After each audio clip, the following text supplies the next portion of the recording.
Bonjour chers élèves, bienvenue à notre séquence du jour. Aujourd'hui, nous parlons de la dérivation. Dans la dérivation, nous avions la fonction dérivée en un nombre réel x0. Je vous en prie, apprêtez vos cahiers et vos stylos pour prendre bonne note.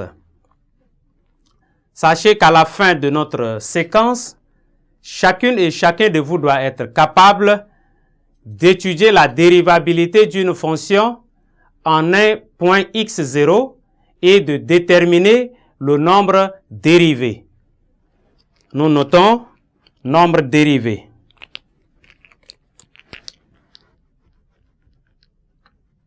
Nombre dérivé.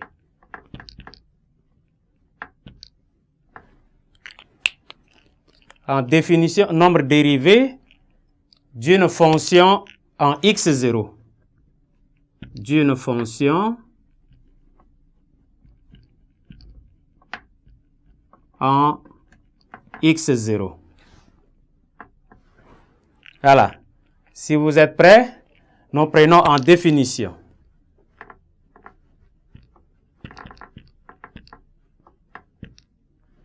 En définition, on note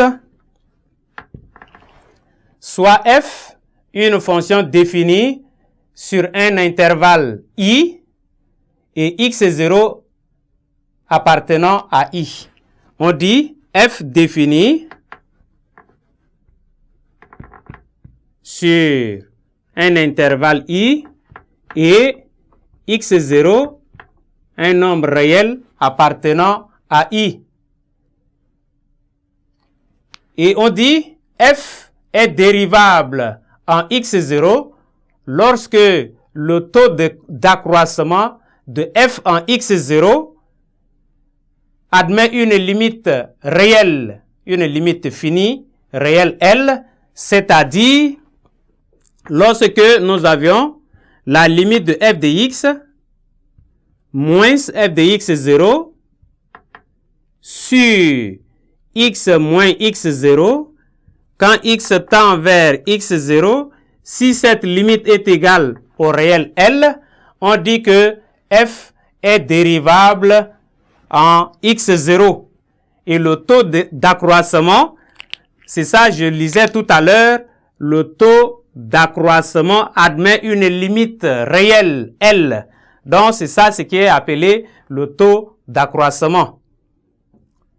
Et dans ce cas, le nombre dérivé de f en x0 est noté.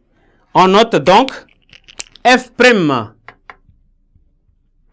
de x0 est appelé le nombre dérivé de f en x0. C'est la même chose que la limite de f de x moins f de x0 sur x moins x0 quand x tend vers x0. C'est la même chose d'ici qu'on note f' de x0. En remarque,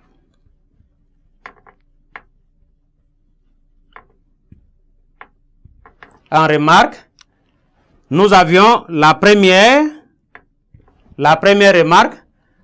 Dans cette définition, si on remplace x par x0 plus h, ça veut dire dans ce que nous venons de dire, si nous remplaçons x par x0 plus h, alors h est un nombre réel quelconque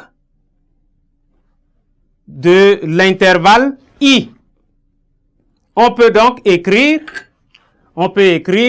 limite de f de x moins f de x0 sur x moins x0 quand x tend vers x0 est égal à la limite, on a dit tout à l'heure, on peut remplacer x par x0 plus h. Et donc, on aura limite de f de x0 plus h moins f de x0, le tout sur, maintenant, ça va être h. Quand x tend vers plutôt h tend vers 0. Et ça nous donne le même nombre réel L.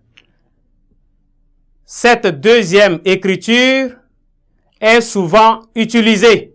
On utilise régulièrement cette deuxième écriture pour montrer que la fonction f est dérivable en x0. Deuxième remarque, par abus de langage, on dira parfois que f est dérivable en un point x0. x0 appartenant à i. Je disais par abus de langage. Sinon x0 est un nombre réel, donc ce n'est pas un point. Mais nous disons x0 est un point. Ça, c'est par abus de langage. En exemple,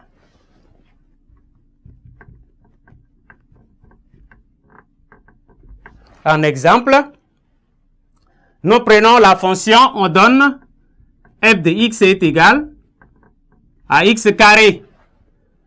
Avec la fonction f de x carré, on nous demande de montrer que f est dérivable en un réel a quelconque. Nous démontrons que f est dérivable en un réel a quelconque. Ça veut dire, nous appliquons notre définition. On a f de x moins f de a sur x moins a quand x tend vers a. C'est ça ce que nous voulons démontrer.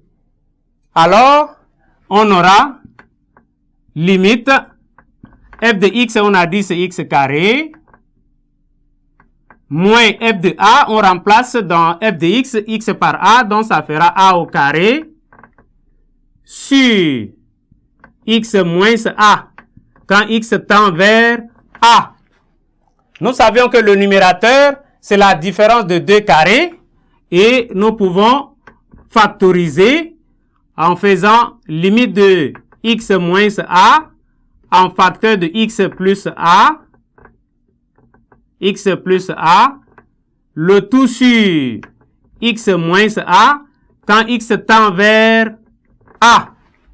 Et là, vous constatez que il y a un facteur commun au numérateur et au dénominateur dont nous pouvons simplifier x moins a, et ce qui nous donne limite de x plus a quand x tend vers a. Et en remplaçant x par a, ce qui nous donnera a plus a qui fait 2a. Et voilà, nous avions obtenu, en disant que a étant un nombre réel appartenant à i, nous avions trouvé 2a, et donc 2a est un nombre réel. Alors nous disons que f est donc dérivable en a. F est dérivable en a. Et sa dérivée est 2a.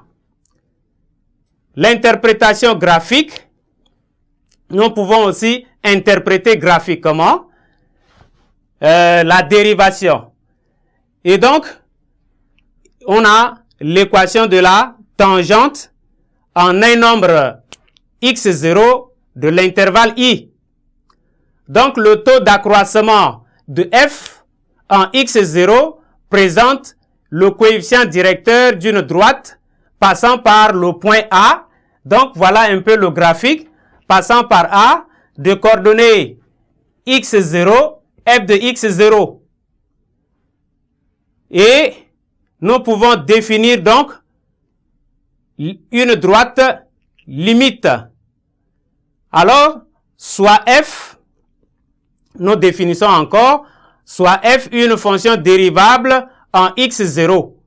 On appelle la tangente à la courbe C, que nous avions fait ici en rouge, la tangente à la courbe C d'une fonction f au point A de coordonnées x0, f de x0, la droite passant par, c'est ça la droite, passant par le point A, et qui a pour coefficient directeur f' de x0.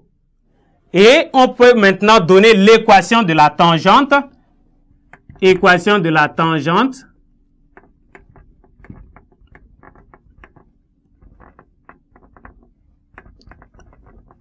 Nous écrivons l'équation de la tangente. Y est égal f' de x0 en facteur de x moins x0 plus f de x0 qui définit ici l'équation de notre tangente à la courbe en un point A.